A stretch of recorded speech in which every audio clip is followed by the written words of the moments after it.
ಹೊಸ ವರ್ಷದ ಶುಭಕಾಮನೆಗಳನ್ನು ರಾಜ್ಯದ ಜನತೆಗೆ ಗೃಹ ಇಲಾಖೆಯಿಂದ ಕೊಡೋದಕ್ಕೆ ಬಯಸ್ತೇನೆ. ಜೊತೆಗೆ ನನ್ನ ವೈಯಕ್ತಿಕವಾಗಿ ಕೂಡ ಈ ಆಚರಣೆಯಲ್ಲಿ ಭಾಳ ಎಚ್ಚರಿಕೆಯಿಂದ ನಿಮ್ಮ ಸಂತೋಷವನ್ನು ಹಂಚಿಕೋಬೇಕು. ಆಚರಣೆ ಮಾಡುವಂಥ ಸಂದರ್ಭದಲ್ಲಿ ಅಥವಾ ಆಚರಣೆ ಮಾಡೋದಕ್ಕೋಸ್ಕರ ಹೋಗಿ ಅನೇಕ ಜನ ಪ್ರಾಣ ಕಳ್ಕೊಂಡಿರೋದನ್ನು ಹಿಂದೆ ಎಲ್ಲ ನೋಡಿದ್ದೇವೆ. ಅನೇಕ ಘಟನೆಗಳನ್ನು ಕೂಡ ನಾವು ಅನೇಕ ಜಿಲ್ಲೆಗಳಲ್ಲಿ ನೋಡಿದ್ದೇವೆ. ಬೆಂಗಳೂರಿನಲ್ಲೂ ನೋಡಿದ್ದೇವೆ, ಹೊರಗಡೆನೂ ನೋಡಿದ್ದೇವೆ.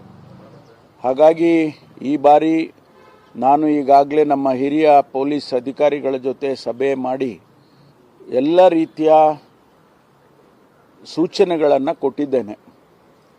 ವಿಶೇಷವಾಗಿ ಬೆಂಗಳೂರಿನಲ್ಲಿ ಸುಮಾರು 7-8 ಲಕ್ಷ ಜನ